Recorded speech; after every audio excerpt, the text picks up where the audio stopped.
experience the full power of the dark side.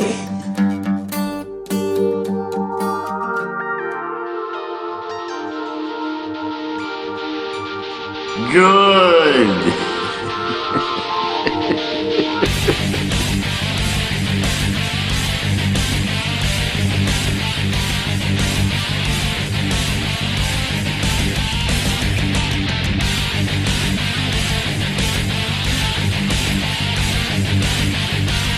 We will deal with your rebel friends soon enough.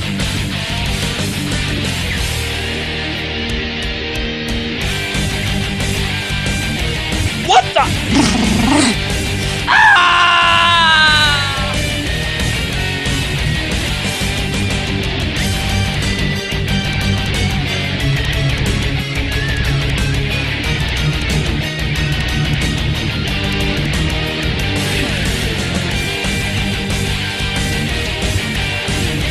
Misa back! Prepare to fire! Oh no!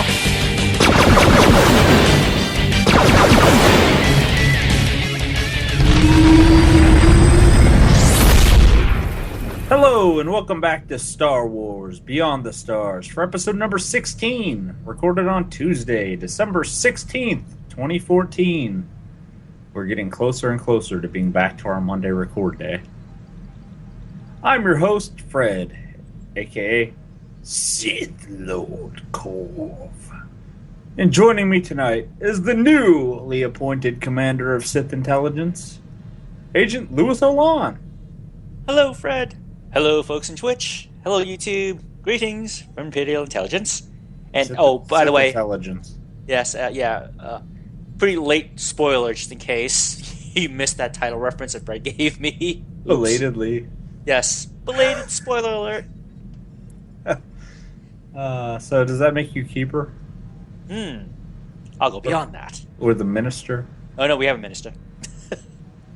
We do? No. I don't know. Mm. We'll have to tune in. Tune in later, folks. And Paige is here as well, aka Captain Kinbrae. Hello, everyone. Hello, Twitch and YouTube. Congratulations on your promotion, Lou. Oh. You can keep on doing that. You're not going to get the stains from Tariq's tongue off that jaw. And she's over there eating garbage right now. Goopa noopa. Oh, look, it's ID-10T. As you can see, I welded cup holders to his head. Ah, very nice. Very handy. Look at that.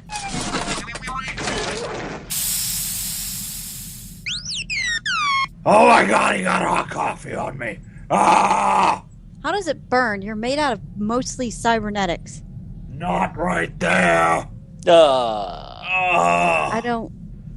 I didn't want to know that. Oh my. Get out of here, you hunk of junk. You can find out more about our show at StarWarsBeyond.com. We're available on iTunes, Stitcher Radio, and SWTORNetwork.com. You can like us on Facebook at Facebook.com/StarWarsBeyondPodcast. And you can tweet us at StarWarsBeyond. We record this show live on Monday nights at 7 p.m. Eastern Standard Time at twitch.tv/NoSHTGaming. And before anybody asks, next week is the week of Christmas. We will probably not be doing our show proper, but we're going to see if maybe we can sneak something out there for you guys to listen to.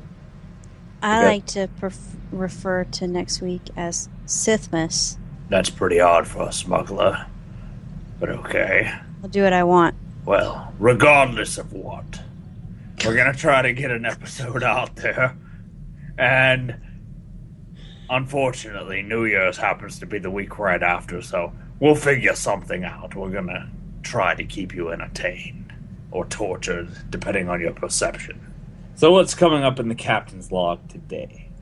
Coming up in the Captain's Log, we have our Week in Game. Yay, we're back to that. We have Agent Olan's Intelligence Report, where Lou will present Rishi, the people, not the planet. Plus, the weekly winner of the Agent Star Wars Trivia Question of the Week, and your feedback in our community hollow feed. And we're also going to devote a little bit of time to letting Lou tell us about his experiences on Yavin 4, since he has played through that without us.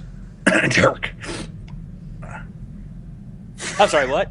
I'm sorry, my sound cut off there. Oh, nothing. Wow. Good old Imperial equipment. Always it works. Well, maybe if you didn't plug your microphone into the back of my D10T. Oh, is that what it was? Oh, okay, hang on. That's not even an audio jack. Oh, that explains the static. Hang on. Okay. I'm better. Okay. And as always, folks, we do have something quick to mention. Actually, we have a couple of things to mention. The first, and this is coming from Eric Musco, and he states, "Hey, folks, I wanted to tell you about a change coming to one of your titles, The Furious. As many of you pointed out, this title already existed in-game prior to the end of Season 3 rewards. We really apologize for this happening. It was an unfortunate oversight on our part that it got through, and we want to correct that oversight. As a 3.0.2, anyone who currently has The Furious from Season 3 will have it replaced by Fairly Furious. If you still want to have the Furious title, you can just jump over onto McKeb and defeat the Golden Fury to earn it. Now, one thing we also know with Season 3 is that some of you weren't the biggest fans of the titles. We are always looking to improve our PvP rewards, and titles are no different. So although we are only changing the Furious title, we know you would like to see improved titles in the future. Please continue to make suggestions around titles and rewards you would like to see for our future seasons." Or, too long didn't read, "We are changing the Furious title reward from Season 3 to Fairly Furious, since it previously existed in-game. Thanks, everyone. Eric." You know, it's kind of irony when you read the too long didn't read at the end of reading the entire thing. Yeah, exactly. I can appreciate that they put a too long didn't read option on there. Although, 2 paragraphs containing less than maybe 9 sentences combined, okay, too long didn't read. But my question is, they announced these PvP rewards like weeks before the expansion ever came out. I know because I was wrecking people's lives for that entire time period. And they're just now getting around to changing it? They couldn't have changed that title before it went live? I'm sorry. What I find amusing is they're like, "Oh, you don't like that? Suggest that we do something else. You don't listen to anything else I say. Why are you going to listen now?" Still waiting for a comma in Night of the Republic. You're not going to get that comma, hun. No, wait a minute. It only took them like 9 weeks or whatever to change this Furious title. So maybe when we get to like the 10th anniversary of SWTOR, they'll add a comma. I don't think it's going to happen. It's wishful thinking. You're just a Debbie Downer. You got to let it go. No, I'm a realist. Lou, why do we have a Republic person on the ship? Because she's only can fly the ship. Why did you never learn to fly an Imperial Star Destroyer? Because I have a cooler ship. Than What kind of shoddy-ass training did they give you? One that requires to fly the Phantom. Maybe we can let ID-10T plug into the ship and take control. Oh, you know what? No, I'd like don't to do use it. Don't these- plug that in there. No. I'd like to use the escape pod before we do this, because I'm not going to die with you guys. How do I get paid if we're all dead? Well, unfortunately, we don't have any escape pods because after I borrowed one, I had to give the 2 that we had to Max and Seema. Ooh. So we better hope that nothing tragic happens because I'll be getting in my Clarion that I stole from the Republic and flying away, and you 2 will be left to die upon the ship with the ship droid. Okay, so we're going to land, and we're going to get some escape pods installed. No! Don't tell me no, I'm driving. We don't have time for that. Sorry, where are we going anyway? That's right, we're landing. And we'll land right into a quick update for the game update 3.0.1 patch notes. Oh yeah, smooth transition. Yes, and we do have some highlights because actually, folks, I'll do an Inigo Montoya from Princess Bride. There's too much. Let me sum up. First thing, Life Day is upon us once again. Celebrate the occasion from December 16th, 2014 until January 6th, 2015 at 4 a.m. Pacific Standard, 12 noon Greenwich Mean Time. Although you may want to check those dates, I believe Eric may have posted an update to those dates for some reason. I'm not sure, but those are the dates I got from the website from a couple hours ago. Next point, updated the population limits for Rishi, Yavin 4, and the solo mode flashpoints in order to address performance issues. The Master of Ceremonies vendor is now available on both fleets and sells the following items. The Life Day Snowball Bomb ability. Oh, so I gotta buy that. Cool. Blue-purple Life Day Holotree decoration. The gold Life Day Holotree decoration. The Slay 1 vehicle. The Cyan Sphere vehicle. And Life Day Tree fireworks. Another thing, anniversary personnel have been assigned to either fleet to distribute free 3rd anniversary stronghold decorations. They will be available until game update 3.0.2 and have the following decorations.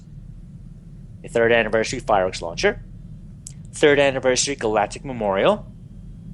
For art, they'd have, 3rd anniversary celebration of Coruscant, Droman Kaz, Korriban, Nar Shaddaa, Rishi, Tatooine, Tython, and Yavin 4. And all those are, remember folks, are the 3rd anniversary celebration versions of those cities or planets. Also, some advanced classes had a couple of abilities tweaked and adjusted, so look in your class forum, see what was changed. Also, GSF abilities that were not working properly since 3.0 launched. They have been restored. Again, look in the forums for specifics.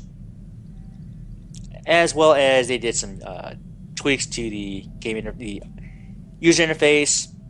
They touched some abilities, or not abilities, but items and such on the GTN. Did some stuff with items, commie fixes. They also made some tweaks and adjustments and fixes to various missions and NPCs associated with those missions. So again, look on the forums. They do have them on the game update page. Take a look and see if you had any problems, and hopefully it has been addressed. Hey Lou, I have a very important question. 42 is the answer. No, where is Nar Shaddaa on the galaxy map? Nar Shaddaa doesn't exist on the galaxy map because it's Nar Shaddaa. Why is Nar Shaddaa on this list? Did the That's same a good- person that makes titles type this up? Probably.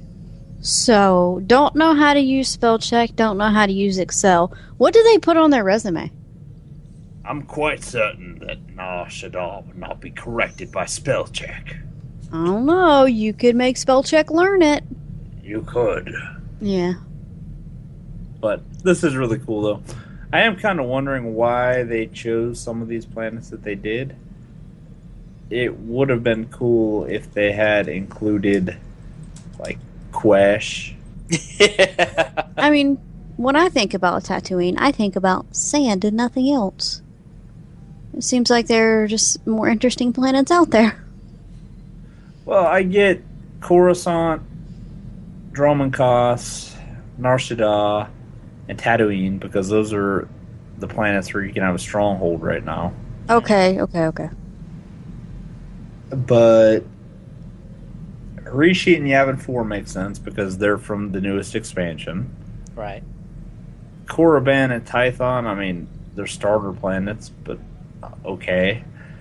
It seemed like it would have made a little bit more sense to slip Makeb in there since that was the last expansion, but they didn't.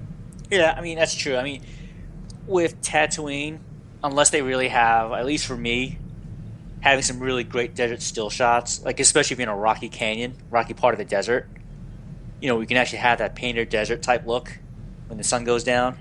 That would be cool. But you're right, you know, nothing on Makeb. Nothing there for Makeb at all. And I'm also, you know, maybe something with Galactic Starfighter, you know, more, I guess, more wallpaper type material, you know, of various, you know, the various vehicles fighting. It would have been cool if they would have done a little bit of foreshadowing by maybe including a portrait of the next planet that's going to be coming, but nobody would really know why that was there. till it happens. Yeah, or gosh, Manon. It'll just be one, blue planet. Yes, Manon should have been here, and it's like CZ198. We're on to something here. Yeah, Olan with a cell cast standing there with a peace sign. He's like, yeah. Oricon. Just a. I don't think anybody's going to be celebrating on Oricon, Lou. Bunch of insane people with fireworks going off in the background. Oh, I'm sure there are players out there launching fireworks on purpose on Oricon. All right, so then let's go ahead and move into the captain's log, because we had a pretty hefty week in game. So, Paige, what did you do over the last week? Speak for yourself, hefty week in game.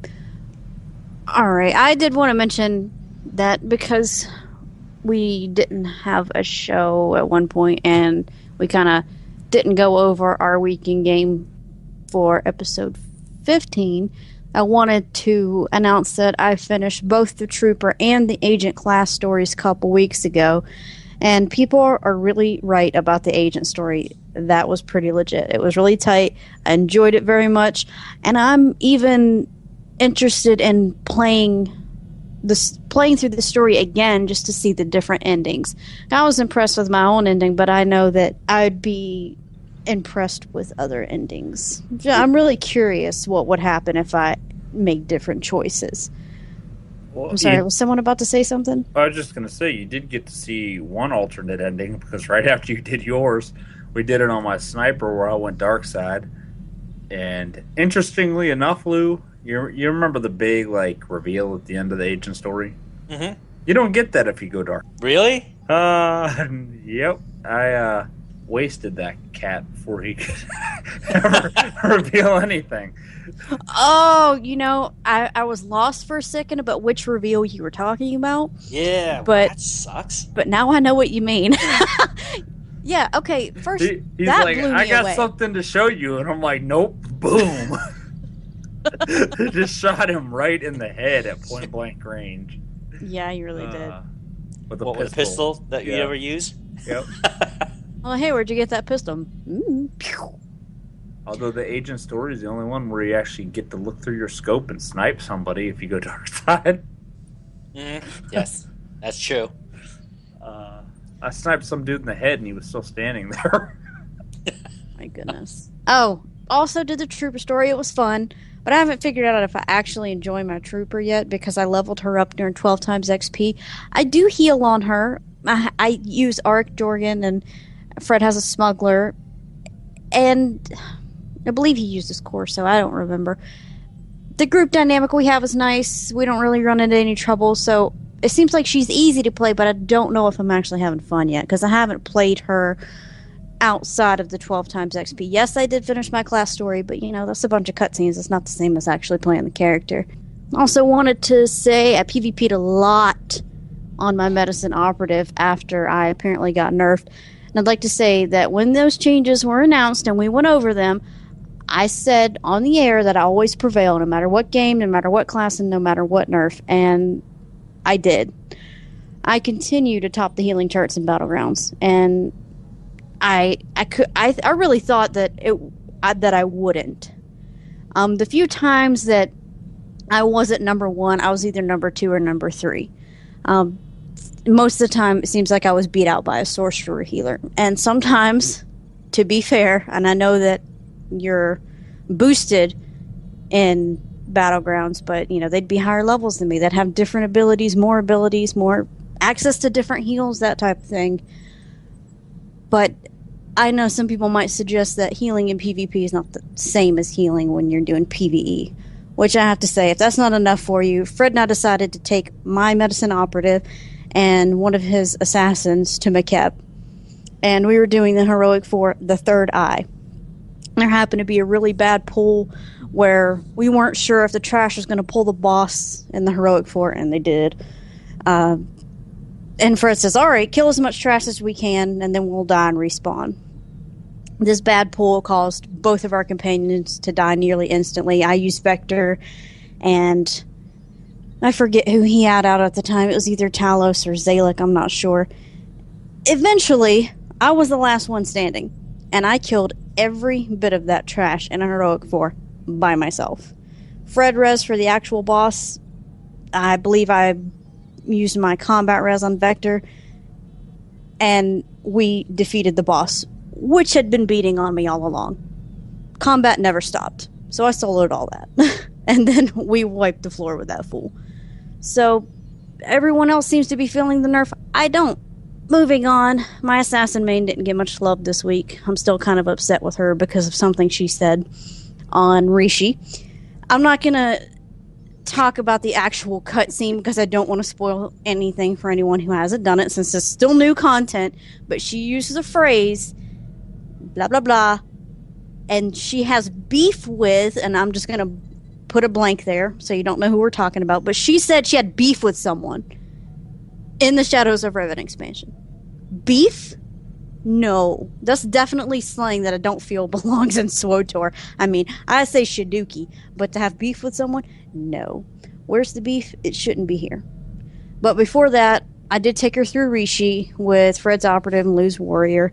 Don't really feel like there were too many changes made to my discipline. That's what the word I'm looking for. I keep trying to say tree, but that's not what it is anymore. At least I didn't feel them. I still feel as BA as I've ever felt. And I can't wait to go to Yavin 4 with those two. Even though Lou already went without us, I'm not as upset as Fred is. Because I know we'll go eventually. And I wish I had more to report, but we just recorded on Thursday, and I haven't had a lot of time to play. It's someone else's turn. That would be Lou. Oh, I just thought you would interject in there somewhere. But yes, yeah, Just wait till my turn. I have plenty to say to you. okay, so in that case, I'll go next. No.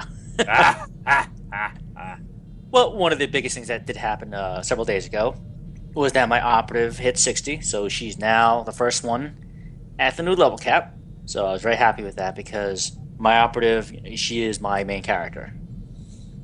Even though I have a ton of characters, she's the one I always prefer to go to first.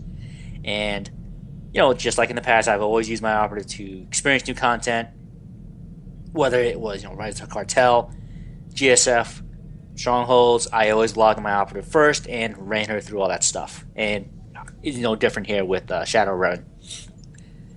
So initially when I went on her, once I actually logged in, when 3.0 finally hit, I spent a day and a half about adjusting all her stuff and actually running dailies. You know, I didn't touch any of the new stuff at all because with the class changes 3.0, I figured, you know what, let's go slow with this and let me get used to playing this and see why I need to tweak. So, you know, of course I ran dailies, so I got used to it. And then once I was comfortable, I actually took it through Forged Alliances and Shadow Revan solo. So I did all the flashpoints, everything solo. Okay. Which was fun. I mean, I enjoyed it. I mean, I can see why they did it. You know, obviously they didn't want to, you know, hold anyone back from experiencing Shadow Revan. So I'm glad they made the Forged Alliances stuff tactical and you were able to solo it, which is great. But after doing it solo and seeing some footage, you know, some people play on Twitch, and doing, of course, some of the stuff with Fred and Paige, you know, I have to go back now on my operative and do it all again. But this time, you know, do it again, do it right, do it as a group, do it in a group, right? Experience the fights, at least as I see it, the way it's supposed to be fought. I mean, don't get me wrong. Again, I'll reiterate, I love the fact that they made those flashpoints tactical, and you can do it by yourself. That's cool, as a one-time only. But I think to really get the gist, to really enjoy those fights, you really have to go as a group and enjoy that dynamic. You're just trying to make me feel better now. No. Yeah, that's definitely not it. Mm-mm. No, that's not it. Jerk. I'm intelligence. What do you expect? Anyway, so once I actually completed the storyline, and again, I will say, Shadow for me, I enjoyed the hell out of it. Okay, yes, it has issues. It needs adjustments. It needs fixes. It'll come in time, but for what it is now, you know, I enjoyed it on my operative, and I can't wait to run my other characters through it. You know, with that, when I finished, you know, the final fight, I actually started swapping out her gear because now I was pretty much approaching the limit for basic comms, So it was that point where you actually have to buy stuff in order to not exceed, or, to not waste comms if you get it through other stuff, through quests and stuff. Because we all know what happens. If you're at the limit, guess what happens? Those go away. If you're over the limit, you never see them again. Which is why I recommend when you first do the Force Alliance or Shadow Revenant stuff, if you get those 3.99 comm boxes, please check your basic comm count before you right-click and say, yes, please open.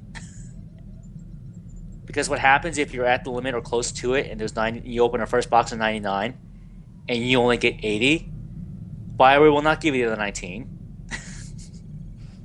All right, don't even try it because that's on you. Yeah, they really shouldn't. Yeah, I mean that's not on them. That's on you. You should know your limit. That you're at your limit. Don't open the stuff, or buy something first, like as I did. I bought stuff. You've had enough, sir. No more for you. Exactly. Because unfortunately, they have bad players who didn't bother to check their comm limits and open all the boxes and realize I only got 20. Okay. Oops. Guess you should have checked first. But anyway, that's a whole other thing. So I started getting the initial set that you can get from the Yavin 4 vendor there. So right now she's sporting that new armor set that operatives can get from the Yavin 4 vendor. And I like it. I gave her I also put a new dye job on it, which is nice. So it's all black and red, which is cool. And after seeing that, like, great. I can't wait to run my other I can't wait to run my other characters through it and get their sets too, and put them in there and get going through the game again. And as of right now, since she's done it, I'm just going through the forums, just looking online, whether it's Dolphins or the main main Swartol forums, and just checking to see what else I can do just to fine tune her build. Where other operatives have more experience than I have. Have said, all right, you know what, I've tried this, and this setup. It works, it gives this. So that's what I'm looking for now. Just to fine-tune her even more so I can actually start approaching again, doing more flashpoints, doing more group content. And with that, my Marauder is waiting to hit Yavin 4 with Fred and Paige's alts and finish the storyline that way. Looking forward to it. And if you haven't heard already, yes, Fred is holding it against me since I finished it on my operative. But, again, I can't wait to do my Marauder with them, finish the storyline with them, with that character. I actually wasn't thinking anything of it until you said you felt bad about it. Now I'm just trying to make you feel worse. That's what dark side people do. Guilt. All right, I'm better. Anyway. What the hell?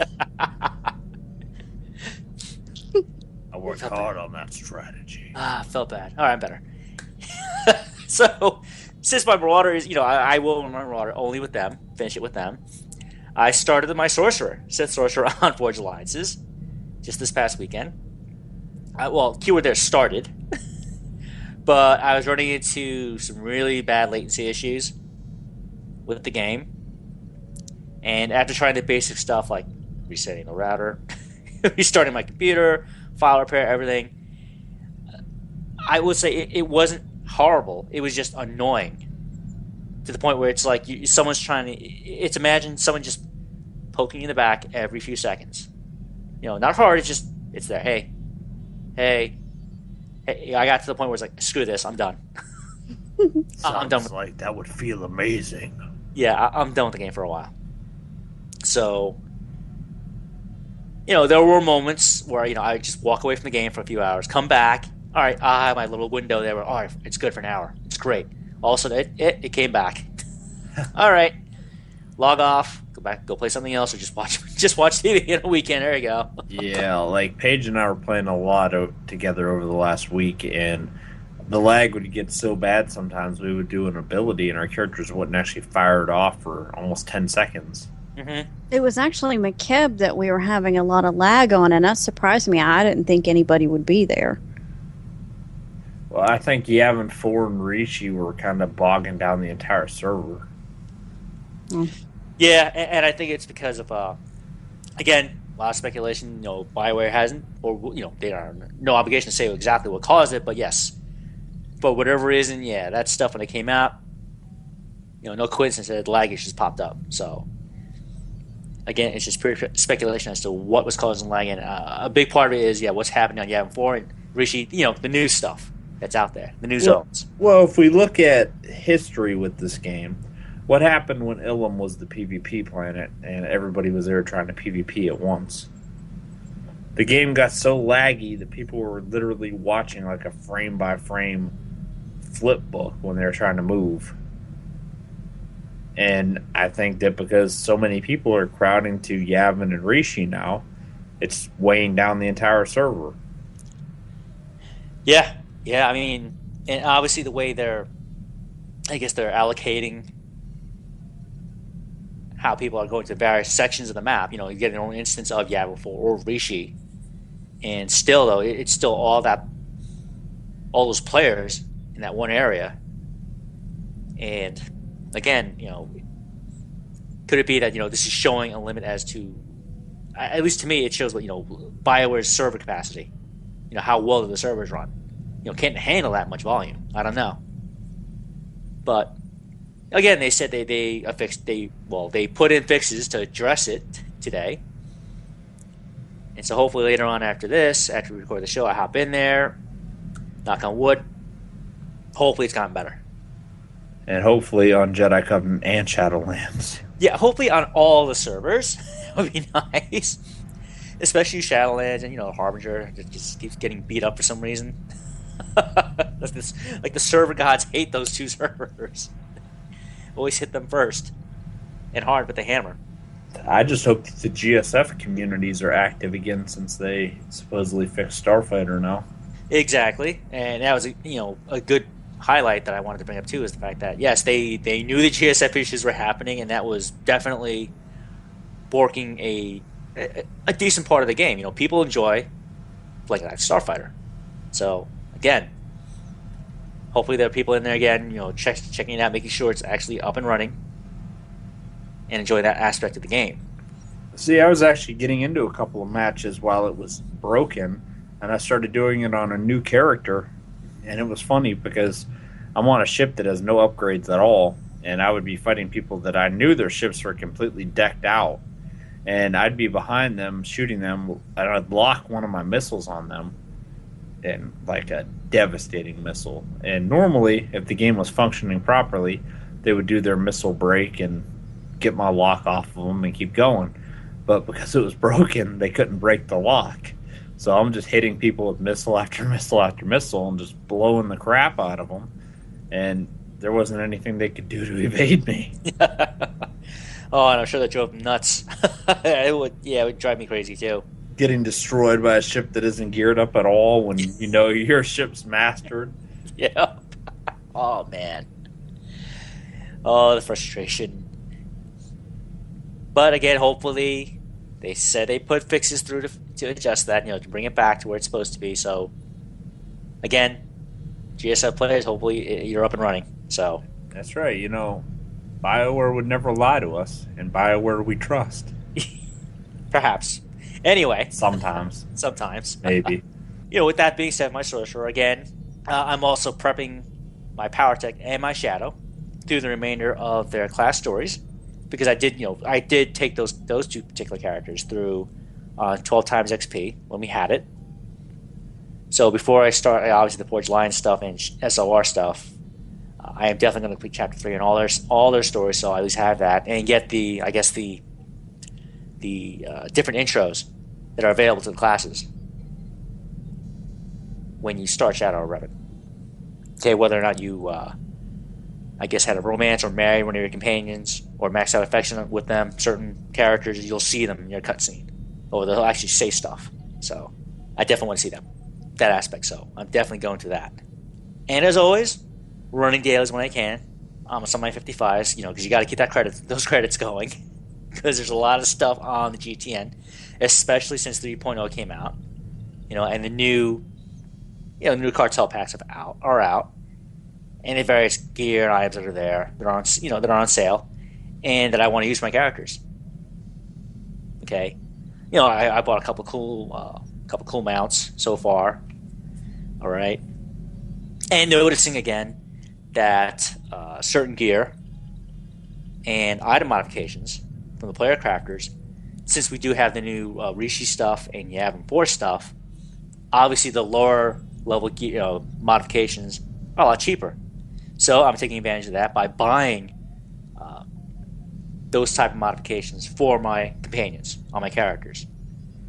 Okay, and instead of using the basic commons and stuff to upgrade all my companions, since it's easy to earn credits in this game, I'm using that with some of the price drops to actually outfit my companions decently. Not great, but you know what? They can hold their own. You don't mind taking them out because they can do the job. I'm getting to that level, and I find it's pretty cool.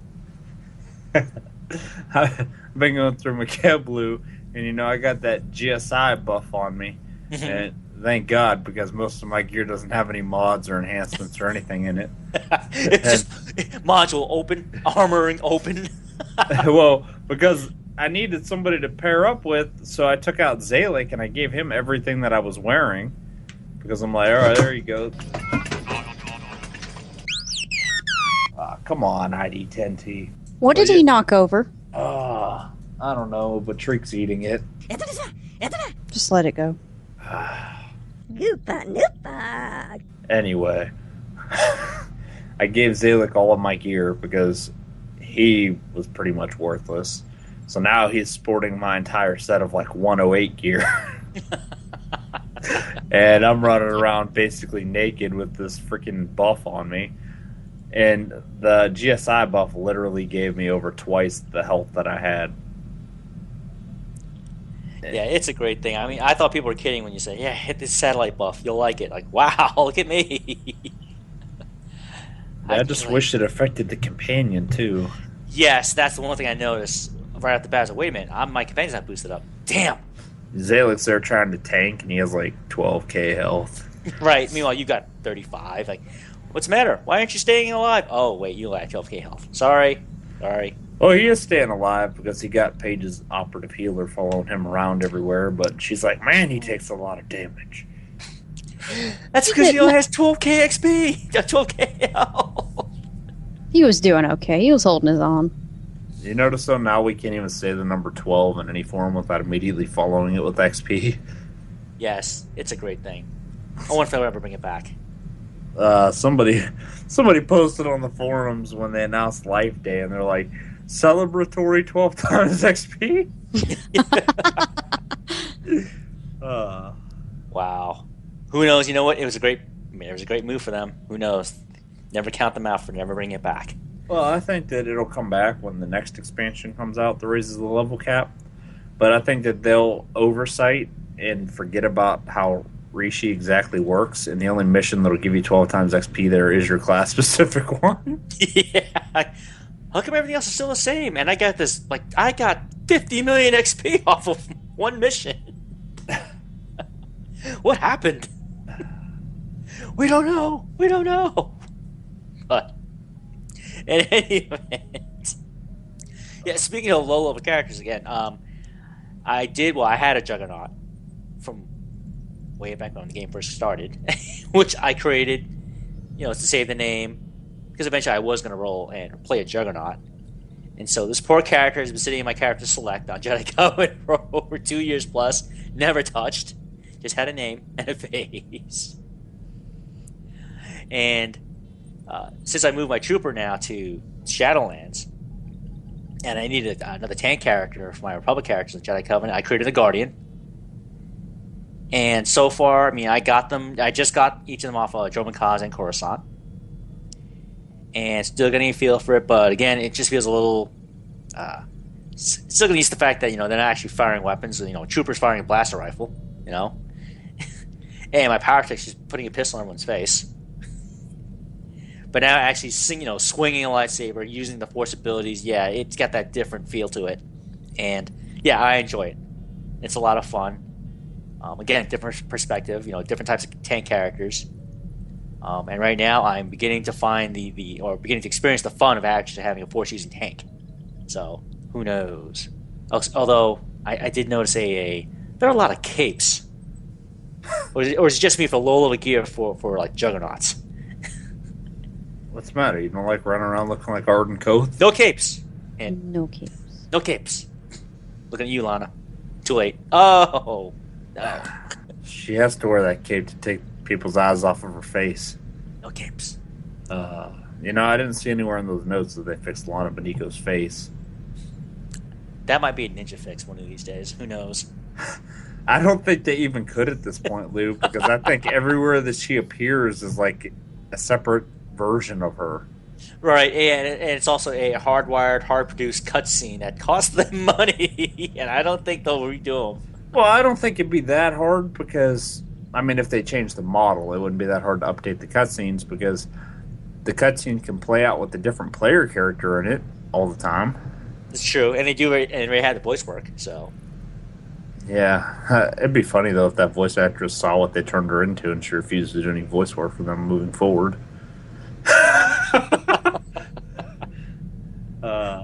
Use my voice for that? I quit! Alright, so now we move on to what I did over the last week. Biggest thing was I picked up my Sith Assassin on Jedi Covenant. And I haven't really played this character seriously since Rise of the Cartel came out. The only reason he got to level 53 is because I was doing dailies on him for a while to fund new characters. And he was a tank from level 10 to 50, well, to 53. And I wanted to play him again, but I wasn't really feeling the whole assassin tank, especially when you take, 2.5-ish years off and then you come back. Mm-hmm. It's like, I don't remember where all my abilities are. I don't remember what this crap does. They just changed everything with the discipline system. I'm like, well, if I'm going to learn something new, I'm going to make him into a DPS. And I decided that I was going to go with the Hatred Tree, which is the former Madness Tree. And the reason for that is because I already have a Sith Assassin on Shadowlands that is going Deception. So I decided I was going to try the other one. And after being a tank on this character, it just wouldn't really fit him to be attacking from behind all the time. Mm-hmm. I like the face-to-face combat on him. And then, came the burden of trying to find a look for him that I actually liked, because it seems like he has a whole bunch of hodgepodge crap in his cargo hold, and just nothing matches. And it's like, did I play this character wearing this crap? Well, was this assassin like the lucky hand-me-down recipient for all your other characters? No, believe it or not, he was actually my second character. But see, that meant he came into existence and got to 50 long before the cartel market ever came into place or anything. Right. Which, when I decided to go and work on him, I realized one very terrible thing that is a fact for my old characters, and that is that they don't have a horde of complimentary experience boosts in their inventory because they didn't give away those complimentary experience boosts when they were made. Mm-hmm. So I actually broke down and spent 90 cartel coins to buy a major XP boost because I want to get him to 55 so that he can go do the new content. But I started doing Mikhail with Page's operative on him. And so far, so good. I was used to using Talos, and he was the best geared of all of my companions, sporting his 108s or whatever. Mm-hmm. And that's what made me, I'm on Mikhail. I'm just going to give all this crap here to Zalik that I'm wearing, and I can use him. Because one thing Paige hates is when she's the healer and you have a healing companion out. I feel like they're in competition with me, and I'm like, you can't beat me. Yeah, and I'm like, well, that's the only geared companion. So she just kept going on about how she didn't want him out, so I just gave all my stuff to Zalik. Oh, yeah, and I hate him. Talos, I mean. Are you okay? Are you okay? No, it can't be worse than I heal you with Jedi power. Oh, Who says enough said. that? Enough said. Oh, my God. Whee! Yeah. God. Maybe a little less fighting today. How about you shut up and heal me? Sorry, tangent there. You're not gonna like my friend. Oof. Yep. Gosh, you don't have any friends. Shut up. Oh, that is you just ruined it, Lou. Intelligence walk here is done. Now that I've purged my mind of that using the dark side force technique, I'm gonna move on, even though it's difficult, and say that as soon as I finish McKeb on that assassin, I'm gonna be moving right into the Shadow of Revan content on him.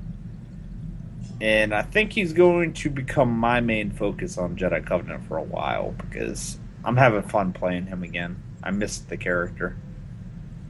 And it's kind of weird, because when you go back to playing a character after not having played them for literally years, it's like you get to find a whole new look for them. Like, you get to pick the outfit, you get to pick the lightsaber, the color crystal, all that. Arg, we get the new pirate outfit. We get to be SWTOR pirates. Remember that? I'm trying not to remember that. But conversely, there was one part of the story leading into McKeb that actually impressed me. See, I was under the impression that when they made Rise of the Hutt Cartel, it didn't actually know anything about your previous class story. It was just like a little generic intro that you got, and it took you to the planet. Mm-hmm. But no. See, for those that don't know, depending on how the Sith Inquisitor story ends for you and the choices you made along the way, you receive one of 3 different Darth titles. Like, you're always Darth, that's the title before your name, but they actually have a name for you that they call you in the story. And when Darth Maul first contacts you for that cutscene, he actually calls you by whatever Darth title you earned in your class story. Yep. And that impressed me, that the game apparently links that data to your character, so these people know that you're Darth so-and-so. I was really impressed by that. I just thought it would be some generic thing. Oh, yeah, so-and-so of the blah, blah, blah, come on over here and meet me, and, because that's how it felt on the agent and everything. It's like, oh, that could just apply to any agent, the way that went. Am I crazy? You're not crazy. No, you're not. I'm not going to remember anyone else, though. That's why. Oh, no, if you notice, I went through extreme effort not to contain any real spoilers there. All I'll say is, folks, if you haven't learned by now, finish your class story. Well, one great change that I don't feel like we mentioned is they actually added a mission terminal to your ship now. So there's no accidentally clicking on your holo terminal and getting that McKeb spoiler at level 47. Yes, I remember when Rise of the Cartel first came out, and I actually hadn't seen any of that stuff, and realized, wait, whoa, what's going on here? And thankfully, I actually I canceled the cutscene. Well, see, that's the thing. Like, as soon as it starts on every class, it shows this scene of your ship going through space. And, like, the graphics are just way better than anything you see in vanilla SWTOR. And it's like, wait a minute, this isn't right. And you're just standing there going, no! Mashing that escape button. Mm-hmm. Alright, so then also I've been doing a lot of dailies over on Shadowlands because I've needed the money for different things here and there and spent it immediately after it got in my pocket. A couple of times I even got to team up with Ash to do some dailies, and that was really cool. And I went to Ash's stronghold on Tatooine with Paige, and somehow I managed to get trapped in the damn sand. Only my head was above the sand, and nobody could get me out. You should really upload that screenshot. You sure it was a mini Sarlacc pit? No, and I was like a foot away from an exhaustion zone, too. He really was. Wow. We're all, hey, let's go downstairs, and Ash and I take the elevator, and then Brett's like, hey, why don't I just jump off your balcony? And I'm like, that's why you landed in the sand pool. I was like a mile away from the balcony. Maybe I was you way ran. out by his defense turrets near the exhaustion zone. Maybe you ran you and that jumped. far out? Wow. I'm really... It was so funny seeing his little head sticking up out of the sand. And then we tried to duel, thinking that maybe I could force leap out of there. Mm-hmm. Well, it let me force leap, and then it just put me completely under the sand where nobody could see me anymore. It's true. It force leapt me underground. It was terrible. It's sort of like that when, hey, you a Sork? Yeah, can you just extricate me out of here? Thanks. I don't even think that would have worked, Lou, because Really? nobody had line of sight to me. Oh man. Yeah, it was pretty bad. I eventually just /stuck, and then it put me back at the entrance to the stronghold. That's doing. You only have to try it like 5 times though before /stuck actually works. It's like you can't use that ability for 109 seconds. I'm like, Yes. no.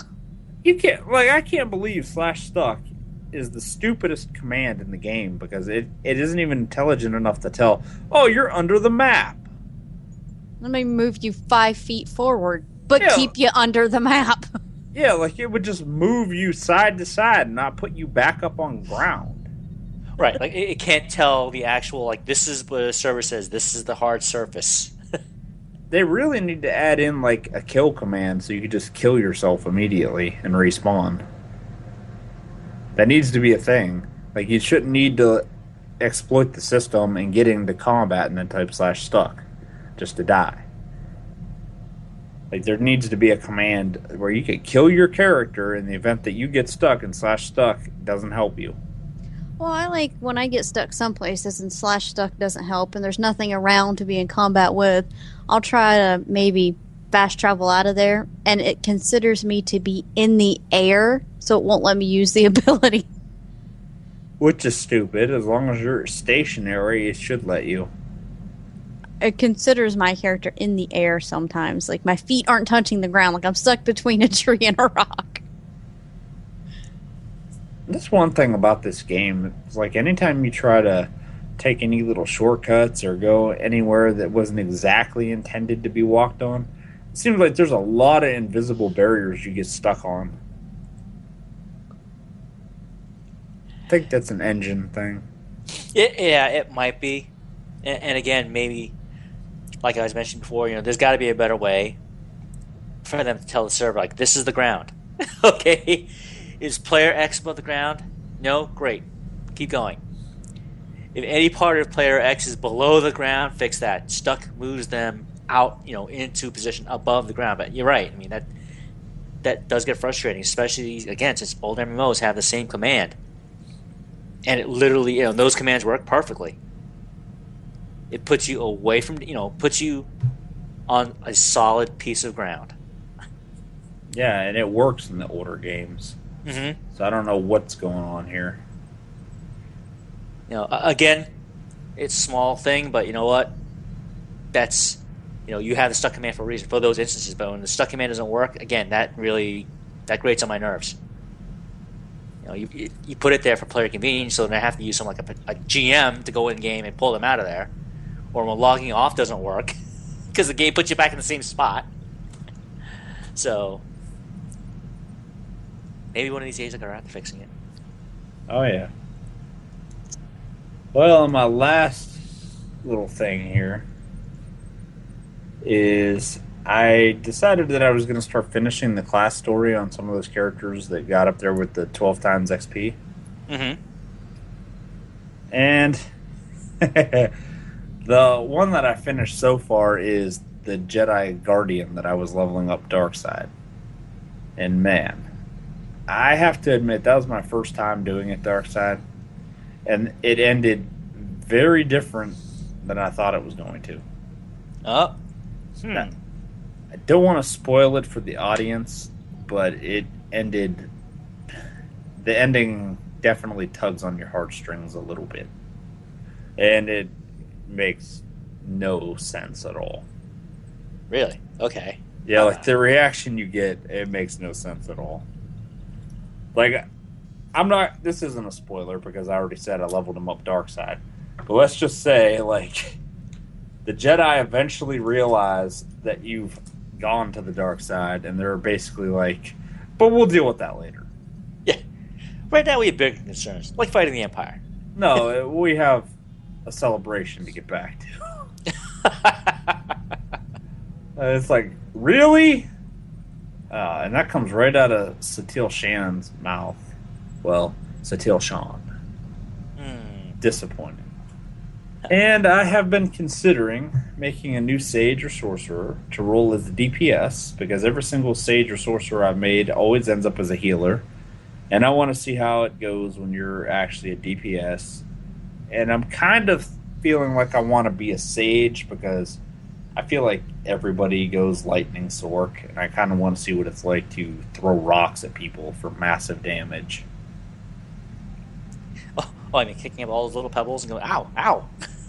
Oh no, because I saw in the class streams that they actually added some pretty cool rock throwing abilities to the classes now. Yeah, I've seen a couple of them on my shadow. Like, ooh, wow, that looks so much better. Well, that huge rock throw. Yeah, that is a rock throw. That's a good sized rock, man. That's gonna hurt. It's got the size of a car. Yeah, sounds fun. Mm-hmm.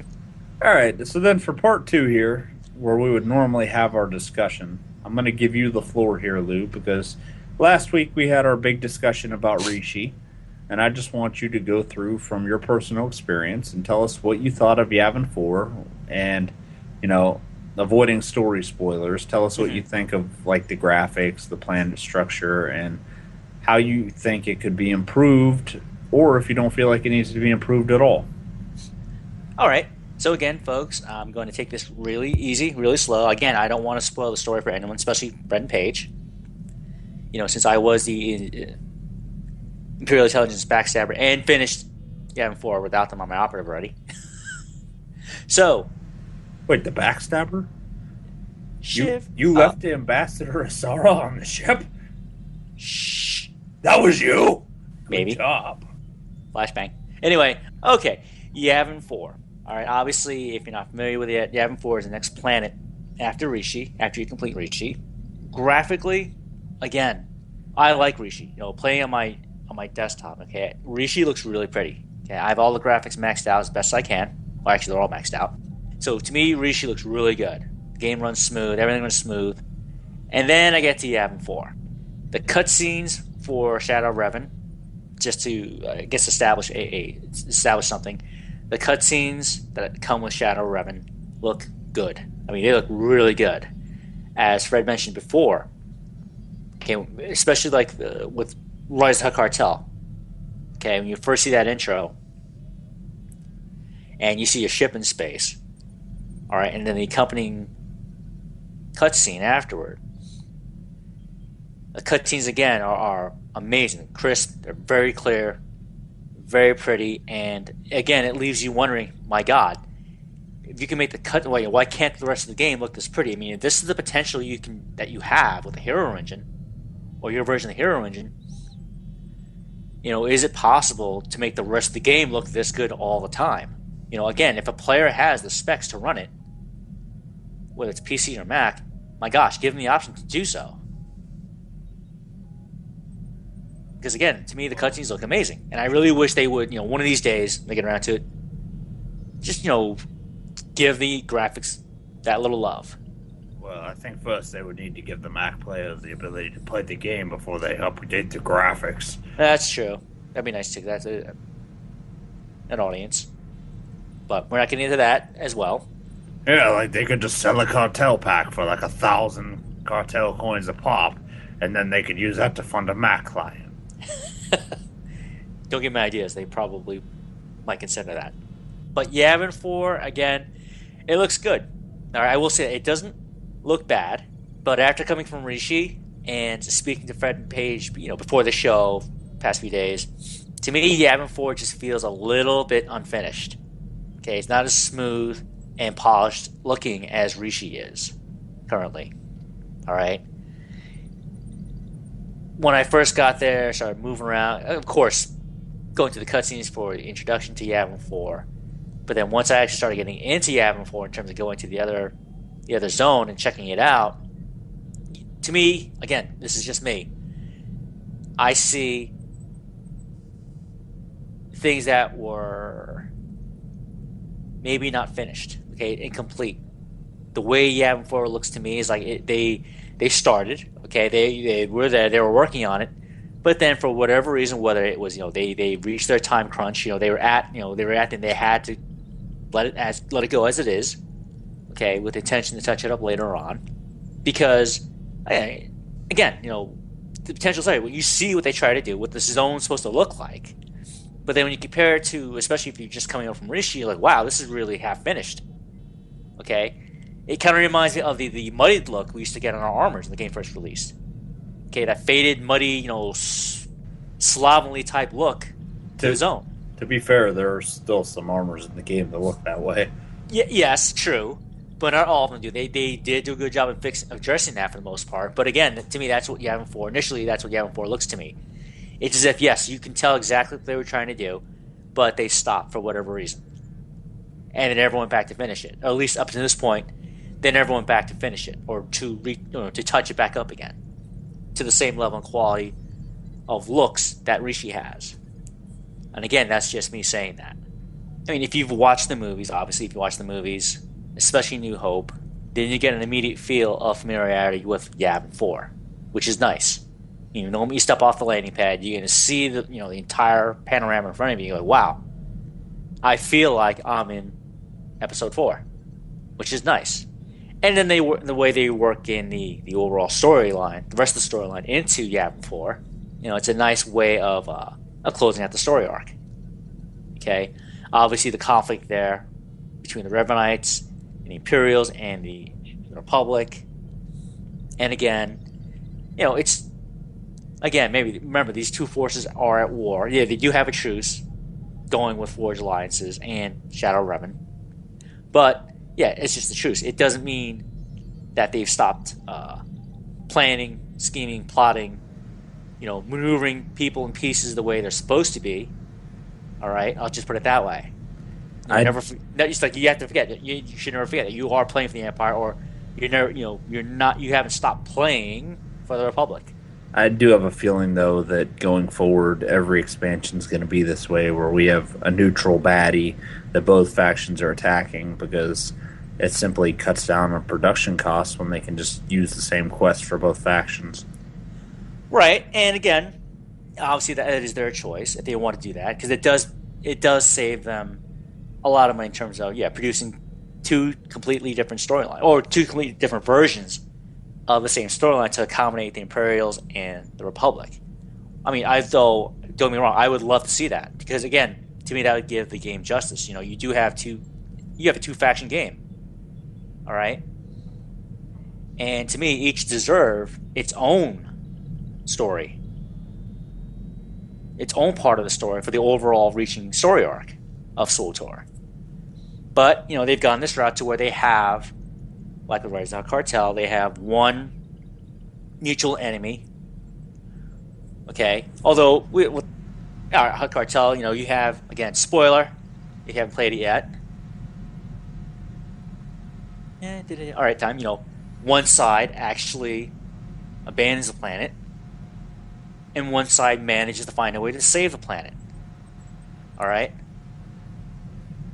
Here, well, true, but let's remember, Rise of the Cartel was in development around the time that the game launched.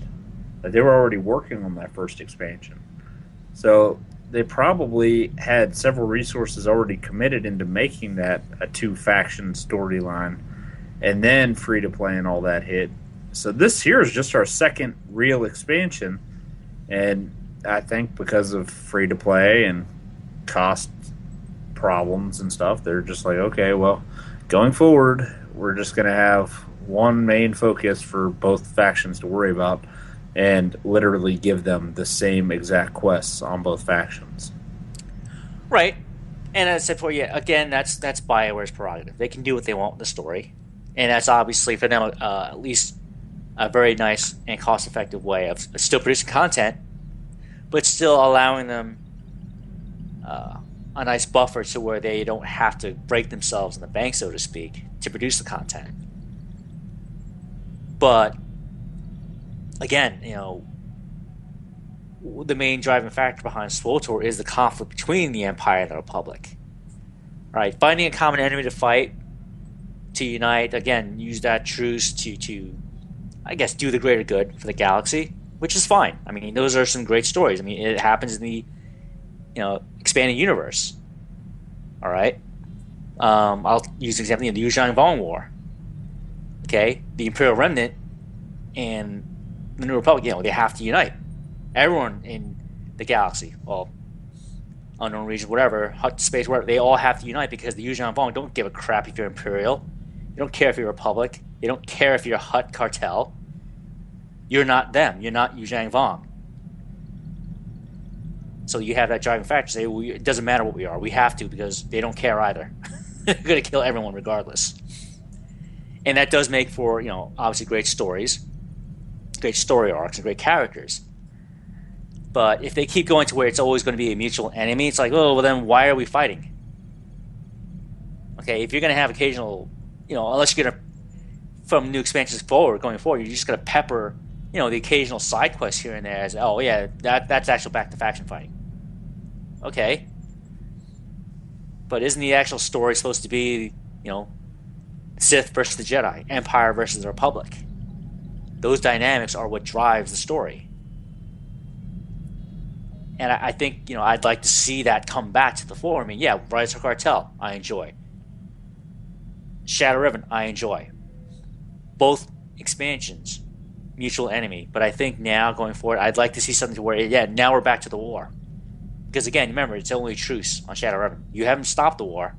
Fighting is still going on around in the galaxy, by the way. Okay? Well, if you remember, when Bruce McLean was at that last community cantina that he was at, somebody asked about faction changes, and he basically asked if people were willing to pay for it, and people said yes. So maybe in the long term, what they're doing here is setting the stage where the two factions really don't have a reason to fight one another. So it gets to the point where, oh, well, you can just have a Sith that joins up with the Republic, and vice versa. Just a thought.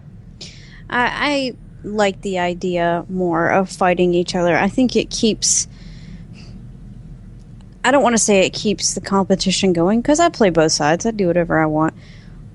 But it helps, though, when you don't just look at one bad guy and go, oh, well, that's the dude I need to kill. When they align themselves with the Republic, it gives you a reason to hate them all. Well, you support this guy, and I hate that guy because he does this. Just having one bad guy is like, well, why don't we just kill him and that'll be that? Okay. But when you have a lot of bad guys, when you have a lot of people to hate and a lot of reason to hate them, it gives you more to do. Yeah, it does. And again, I'm not complaining about how they did Rise of the Cartel or Shadow Riven. It's just the fact that, can we get back on track with actually fighting the war? Okay, because what happens, Chapter 3 of your class story. Guess what happens, folks? Spoiler alert. The war reignites. Okay? The galaxy's back at war. And, we've had Rise of the Cartel, now we have Shadow Riven. Now let's get back to, all right, we're fighting each other again. All right? The peace, the immediate danger in the galaxy is gone. Yeah, but let's get back to the task at hand. Killing one another. But remember what happens in Chapter 5. The war ends and they all unite. Yeah. Who knows? Well, if you notice, Shadow of Revan, when it pops up, it says Chapter 5, Shadow of Revan. Mm. Which but again, explains the personal phases and all that. Right, and again, no, I don't want to ruin the story for anyone, so that's far, that's as deep as I'll go into that. But all right, the stage has been set. Okay, the immediate threat, will be over. Now let's get back to, what the main what are the main focuses of the game is, which is the Galactic War. All right, let's get back to that. I just feel like when you can point, and this applies even in real life, when you can convince your people to hate another group of people, it just gives you a lot of drive when you're just hating one guy, I don't know, it doesn't feel like it's the same. And everyone else hates him too? Really? I don't know. I like it better when we're fighting each other. Yeah. And, again, that's just my opinion. But, yes, again, I'm going to reiterate. I enjoy Shadowrun.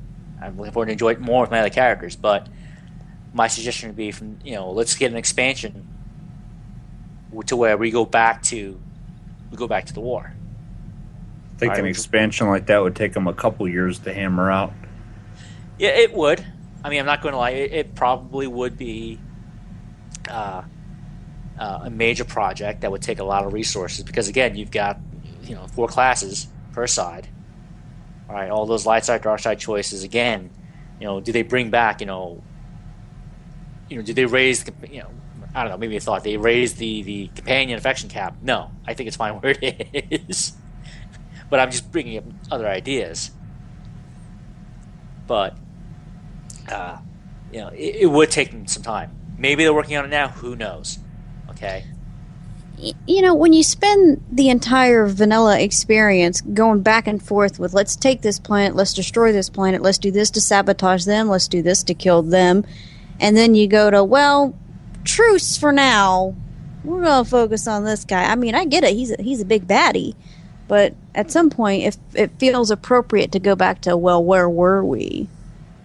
Right. Yeah. Like, Rishi felt great because it was a nice big planet. It actually felt like one of the vanilla planets in size, other than Quesh. And that's cool and everything, but the thing that it drops the ball on is when you're playing there, you'd go through the exact same quests on both factions. Like, there is no difference based on your faction like there was previously. Right. Yeah, there's no furthering your faction's goals and agendas on these planets. All right? Like on Balmora. God. The Imperial side has their own side quests for the planet. All right? Which is no surprise, to assert their control over Balmora, to cement their control over Balmora. As opposed to the Republic gaining it back. All right? Reigniting the guerrilla war, making sure Balmora is secure and back in Republic hands.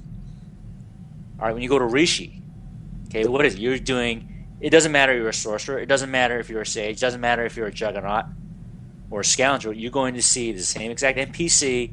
He or she is going to give you the same exact mission. Yeah, because no matter who you are, your goal is to go there and kill Revan. Right. But again, that's something else later on, and yeah, it's going to be a major project that's going to take time. But going back to Yavin 4, okay, I'm not going to comment how it is for the Republic side because I've only gone through so far on my Imperial character, my operative, so I don't know how exactly it's structured for the Republic side, but if it's anything like Rishi, then I expect, little to no variation of those quests on Yavin 4 to be any different. Yeah, that's what other people have been saying. Like, the entire SOR expansion is the same one for both factions. Right. It's like, instead of, if you're Imperial getting it from, gosh, I forgot his last name, Colonel something, you're going to get it from the Republic captain who's actually standing right across from him because they're having a conversation. Okay? See, I don't like that. I'm like, you don't talk to each other. You hate you and you hate him. Oh, well, then you're going to hate the landing zone for Yavin 4 when you first see it then.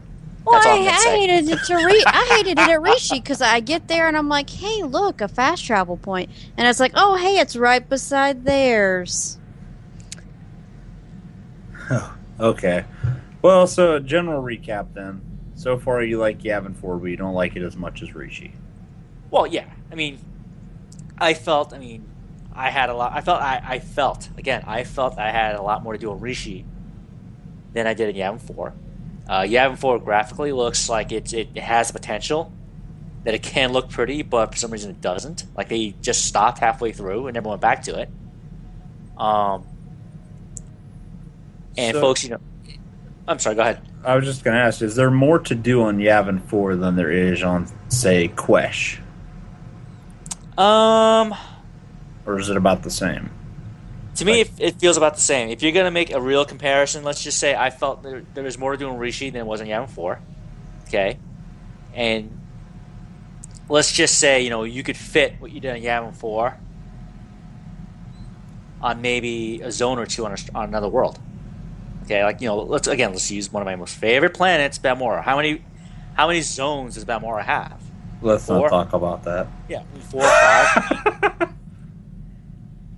Yavin actually felt like only, a couple of zones. Even though the map expands, the actual feel of content you get from it feels like it's only 2 zones worth. Maybe just 3. That's kind of what I expected from it, though, because I was expecting that Rishi was building up to the main story, and I just expect Yavin 4 we're going to go there for somewhat of a finale. Right, but again, this is my opinion, but the way they could have, I guess, expanded the story for Yavin 4, because again, I'm trying not to ruin it for everyone who hasn't been there yet. I mean, Yavin 4 is a huge planet. Even though it's a moon, all right, lore-wise, Yavin 4 is a gas giant. It's like Jupiter in our real-life solar system, okay? And Jupiter has planet-sized moons. Okay, almost planet-sized moons. So when you land on something like Yavin 4, you expect, or I expect something, all right, cool. I expect something on the level of Coruscant. Okay, I expect the level, content that I would see on, Corellia. Oh, God, I hope they never do another Coruscant/Nar Shaddaa type planet again. Just felt like a rat boxed into a maze for both those planets. Well, at least, with Rishi and 4, it's open. It's more open feel. Because obviously terrain lends to that. The way the planets are in this period of time, it's open to that. You can't really fault Nar Shaddaa, Corellia, Coruscant because there are city worlds. They literally are metal concrete jungles.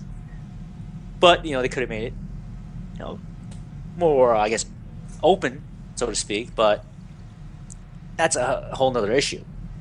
Yavin 4, to me, has some really interesting characters. I mean, here again, you're going to meet the Masasi.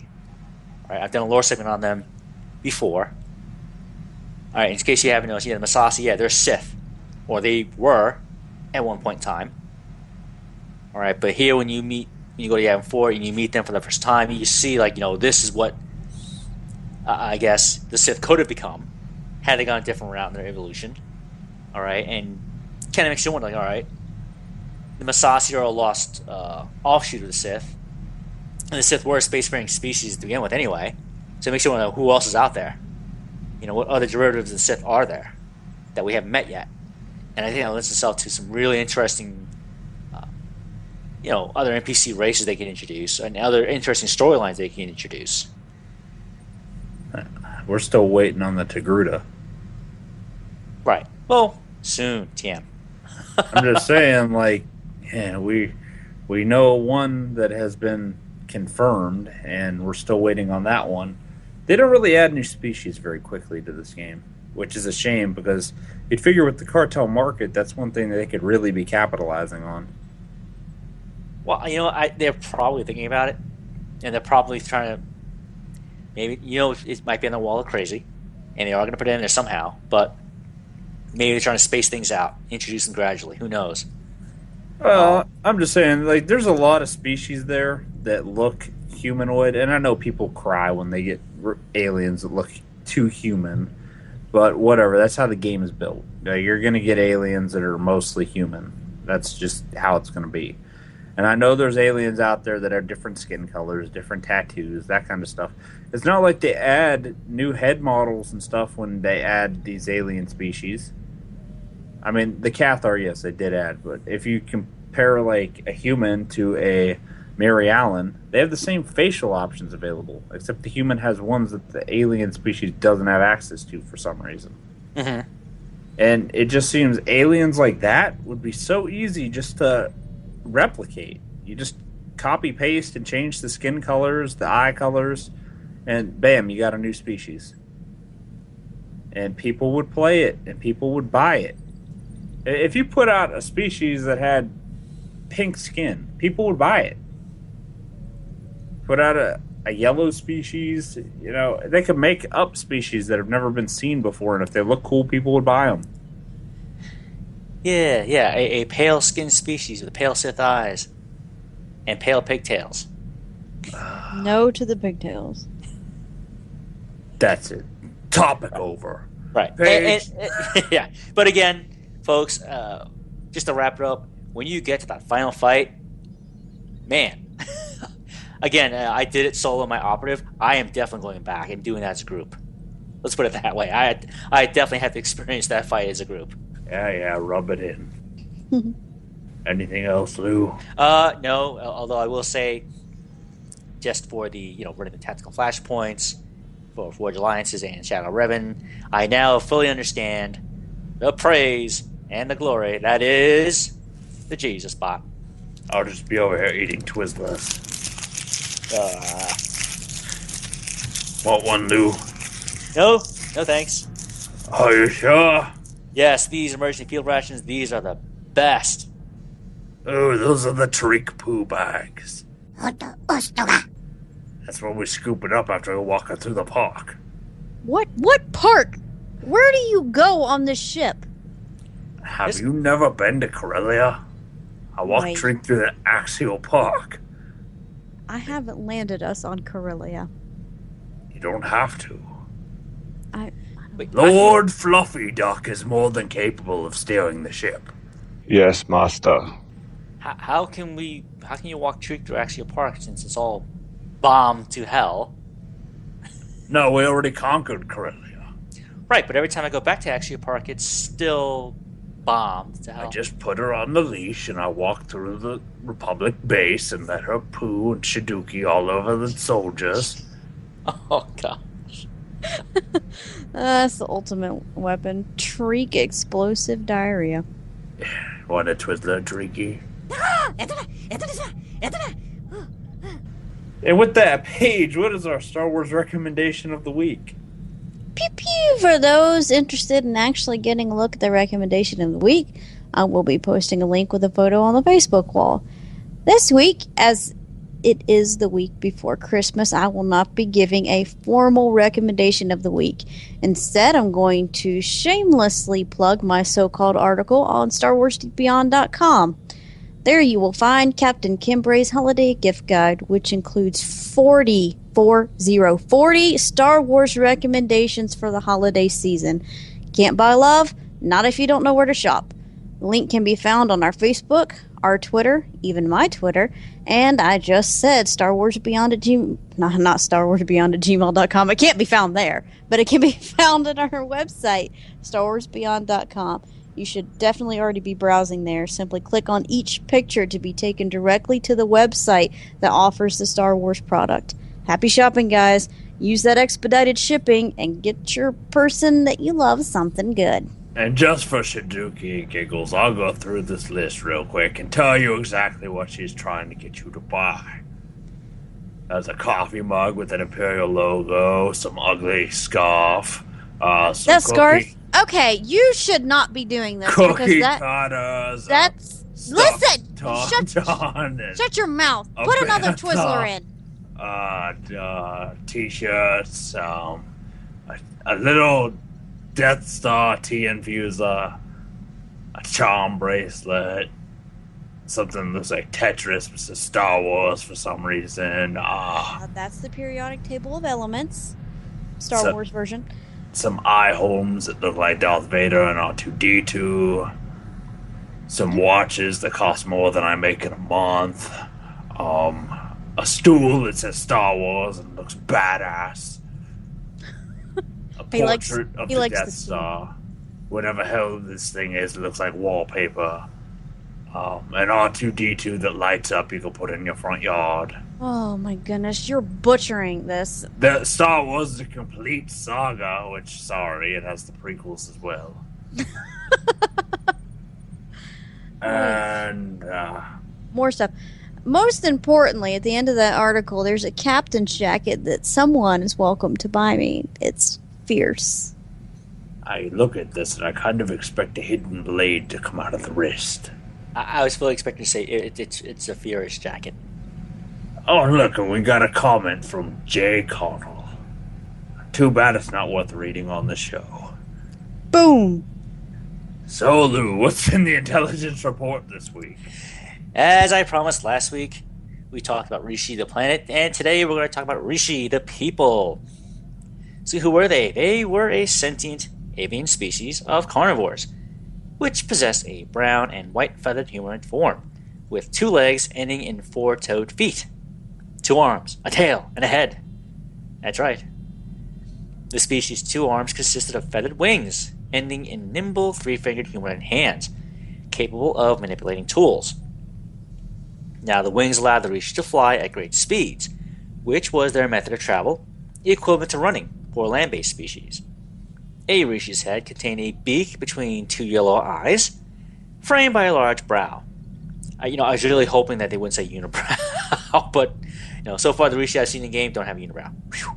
Anyway, Rishi were capable of mimicking anything said to them perfectly, and also possessed extremely strong senses, particularly hearing and sight. Rishi on average stood about 1.6 meters tall and had yellow skin. Initially, when I was reading about Rishi were capable of mimicking anything said to them, and obviously when you're in game and you get there, spoiler alert. Okay, Rishi, they learn other languages because that's what they do. They mimic other species' speech patterns. And I remember seeing in Zone Chat that someone was calling them like the parrots of Swotor, Swotor parrots. Just blatantly saying stuff like that. Anyway, their society and culture. Obviously native to the planet Rishi, the Rishi lived in loose primitive tribes, known as nests, clustered high upon the planet's mountains, away from the hot and humid lowland swamps. Each nest consisted of a small number of family units led by a chieftain, with neighboring nests respecting each other's territories and living in harmony. That's boring. This peaceful and accepting attitude went beyond just other Rishi, and was extended to all neighbors of a nest, including the many other species who eventually arrived from off-world to colonize the lowlands of Rishi. Due to the unfavorable conditions found in the lowlands, the native avians did not understand the off-worlders' choice to live there, but were not opposed to their presence. Despite their human-like hands allowing tool use, the Rishi only reached the point of using bone, stone, and wood, being less technologically advanced even than the Ewok species of the moon of Endor. Wow, that's sad. Some nests, however, did begin to trade with their non-Rishi neighbors in the lowlands, paying particular attention to the starships the off-worlders used to fly, which the avians believed were shiny rocks. These trading Rishi had no interest in using the technology they gained, however, and used the various pieces they acquired to line the open-air nests and perches they dwelt in, which could be either natural or artificial. All Rishi naturally excelled at learning new languages, as they were able to perfectly mimic sounds they heard, and did so when hearing new words as a way of learning them. This repetition was often misinterpreted by non-Rishi as mockery, which could lead to trouble when individuals encountered Rishi for the first time. Now, the predatory Monger creatures, which inhabited the polar regions of Rishi, held a position of extreme importance in Rishi belief and folklore. The creature's name was the Rishi word for a spirit of violent, senseless conflict that cannot be reasoned with. And the beasts were often used as characters in Rishi legend, being personified as conflict incarnate, a force of evil that had to be respected, acknowledged, and feared. Not seen as evil, Monger appeared to be practically worshipped by the Rishi from an outsider's perspective, and killing them was strictly forbidden, despite the fact that the animals preyed upon Rishi, along with anything else they encountered. The Rishi maintained that Monger mainly ate Chris, a herbivore species also native to Rishi, and as Monger were rare and only dwelt in some of the low valleys, this was true for most of the year. But in the warmer season, the Monger would sometimes venture higher up the mountains and cause the Rishi to flee their homes to avoid conflict with the spirit of Rishi.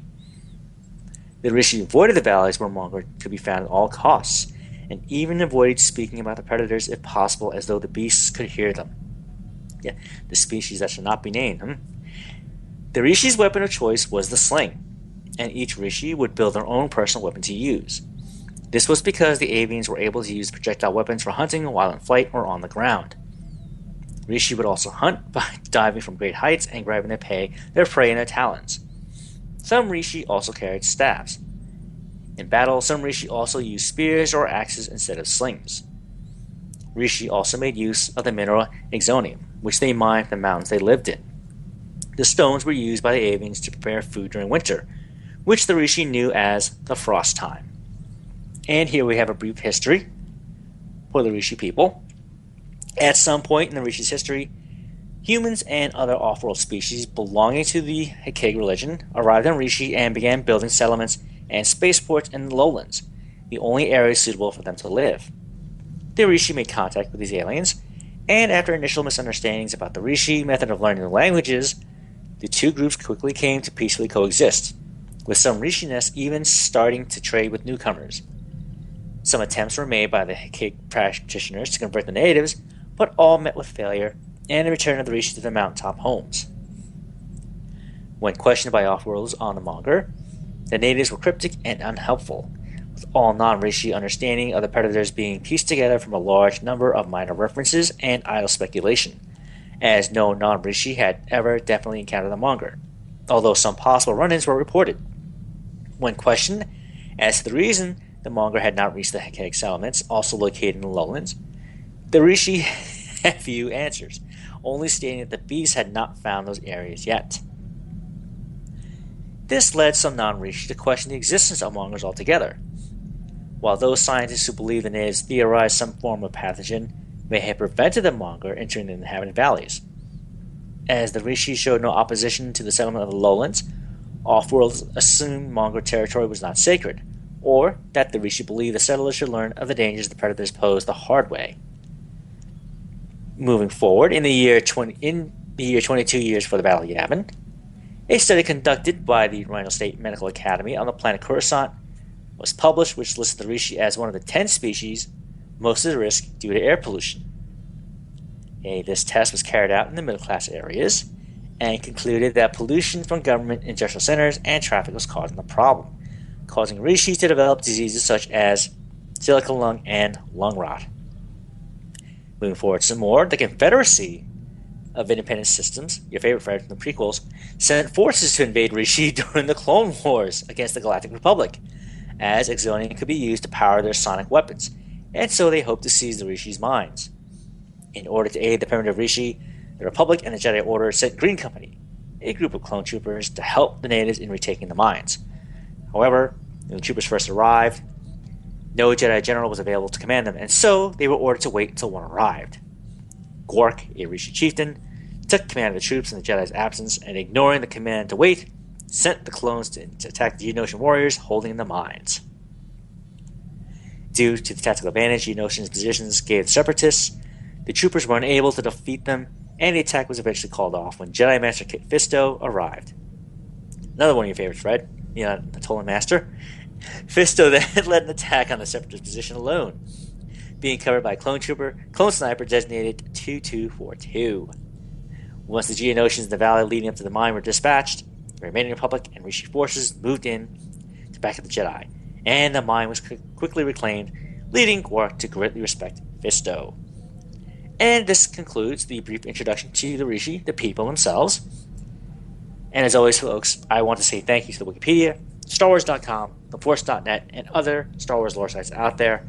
Folks, if you enjoy the Star Wars lore as much as I do, please go to these sites, look up your topics, and enjoy. Fisto isn't crap. I'd like to say that thing about them mimicking the sounds that they hear or whatever. Some of the Rishi that we talked to on the planet, I couldn't stand the way they talked, and I'm like, like the very first guy you talk to says that he talks like someone from a cantina. I think that's where he picked up his, I guess, dialect or whatever. Yes, that's where he learned to speak. I'm like, yeah, basic. I'm like, oh my god, who are you hanging out with? You're hanging out with the wrong people. Hang out with me. I'll teach you how to speak. Hey, I was hanging out with Corso Riggs. Oh my god, Speak basic. we have beef. It's like, no, hang out with us. Who are you from? We're from the Empire. See, at least my agent has some sense. He's like, we have a score to settle. Your Inquisitor's like, we have beef. What about the chicken and pork? Well, I will say the moment I heard the Inquisitor say that, I was like, oh, really? Really? You're supposed to be a Dark Council badass, and you sound like a Right? like a regular Imperial soldier. I felt like suddenly I felt like a thug, like I'm some esteemed Dark Council member, and suddenly I'm like, yo, dude, we got beef. I mean, no. That's not how you speak, Mercy. And moving into the community holo feed, Lou. That's right. The Community Hall feed where we cover your emails, tweets, and Facebook feedback. And we start off with the trivia question of the week. Just a quick rundown. Each week we're going to post a trivia question into our YouTube video version of the show. Simply go to StarWarsBeyond.com and we'll link you right to the episode. On the episode page, there's going to be a button you press to see the trivia question of the week, meaning you can fast forward, folks, if you want to. Alternatively, it'll always be after we say our goodbyes. Then shoot us an email with your answer to StarWarsBeyond@gmail.com. In an email, include your character name, faction, server, your faction. If there's more than one correct answer, we'll do a random drawing to win a cartel pack. Everyone that answers correctly will be entered into a drawing for a much larger prize, which we'll draw on the show every couple months. You can be entered into the grand prize drawing every time that you answer correctly. So even though you may not have won the question of the week, if you still have a correct answer, Fred puts your name into the pool for the larger prize. That happens later on. Alright, so don't let this dissuade you, folks. Alright, you have a shot at another bigger prize later on down the road. So, we'd like to say congratulations. Last week's winner is going to be Michael T. Alright, so congratulations, Michael. And folks, just so if you didn't get the answer last time, this is from the week of 24 November. Okay? The answer was Jolie Bindo. Yes, of KOTOR fame. A cranky, curmudgeon Jedi you meet in the Shadowlands at Kashyyyk. Right? It's him. He was the answer.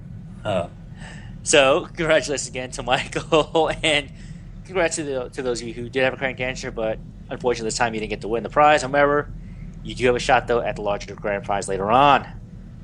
So, keep answering, folks.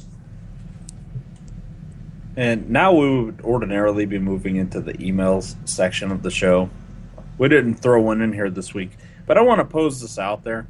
If anybody that's listening to this still plays SWTOR actively and did not buy the Shadow of Revan expansion,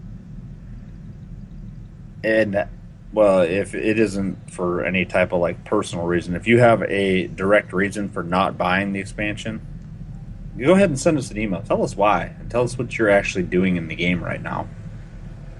Because a lot of people figure that you can't really do what you're supposed to do anymore without that level 57 ability. So I'm curious to see what people are up to that didn't buy the expansion. Actually, so if you're free to play or preferred and you didn't buy Shadow of Revan, Or even a subscriber. If you didn't buy it, period. Right, yeah, if you didn't buy it, let us know exactly how you're faring in game right now. How your experience obviously has changed, and what you're doing to make do, how to get by, and how the experience is for you. And so, then, Paige, what's going on in our SWTOR community? Check out these up-to-date podcast episodes. We have UntiniCast episode 179 available at untinicast.com since December 11th. The Unnamed SWTOR podcast episode 61 posted on December 14th and can be found at gadokgaming.com. We have Healing SWTOR. They released another episode on December 15th to iTunes. Also follow Madmar at SWTOR Family for the latest happenings in the SWTOR community. If you'd like to have your podcast listed in this segment, send us an email at starwarsbeyond@gmail.com. And now, quickly, I'll run down how you can get a hold of us one last time. You can find out more about the show at StarWarsBeyond.com. You can like us on Facebook at Facebook.com/StarWarsBeyondPodcast. You can send us an email to StarWarsBeyond@gmail.com. You can tweet the show at StarWarsBeyond. You can tweet me at SithLordCorv. You can tweet Lou at GamerGuy11B. And you can tweet Paige at Asafiri. And now it's time for our final thoughts. My final thought. I don't know. I always hate this part. Because that means we're done. You have a whole show to think of a final thought. I don't think about it. No. I guess my final thought, as much as I'm complaining about the Shiduki that we have to put up with from Bioware, I really do love the game. Glad to be here. Glad to play, and can't wait to go to Yavin 4 with Lou and Fred. Yay. And I'll follow that with I really enjoy Shadowrun so far. Okay, as I said earlier on, I can't wait to get on and experience the story again, but not my different characters, because it plays differently, obviously, with the different classes, and you get a different feel for it, and I'm looking forward to that. My final thought is that Lou's a jerk. And by that, I mean, tomorrow we're supposed to be getting together to record something special with our fellow NSG pals.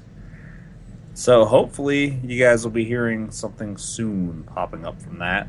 And like I said, we're not committing to anything solid for the next 2 weeks due to Christmas and New Year's, but we are going to try to get something out there in that time period for you guys to listen to. And we're hoping the week after New Year's we will be back to our Monday record schedule.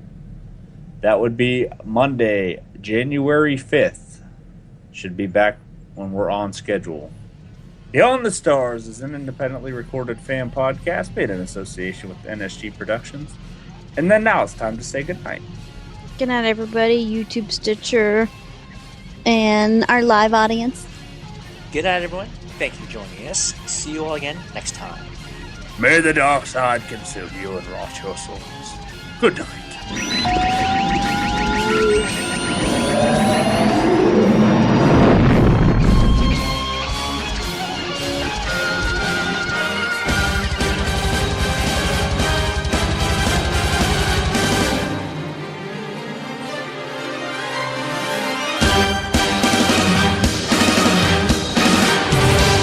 You've served your purpose.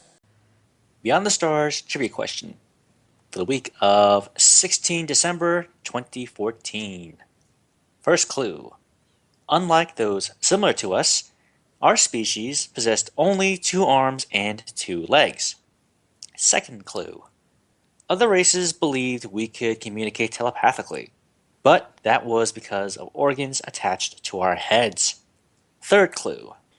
Our people lived in artificial environments created within asteroids long before the Republic was born. We do not remember where we hail from originally. Fourth clue. Our race was peaceful in nature, egalitarian, and unified as a whole. We preferred arbitration and compromise to avoid conflict whenever possible. Fifth clue. Our species was known for our technological genius, for making medical equipment, weapons, starships, and computers, etc. Who are we?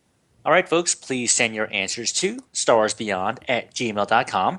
Don't forget to include your character name, the faction you play with, and what server you play on. As always, good luck. Looking forward to seeing your answers, and please remember, due to the Christmas and New Year's holiday, the winner for this trivia question will not be announced until the week of January 5th.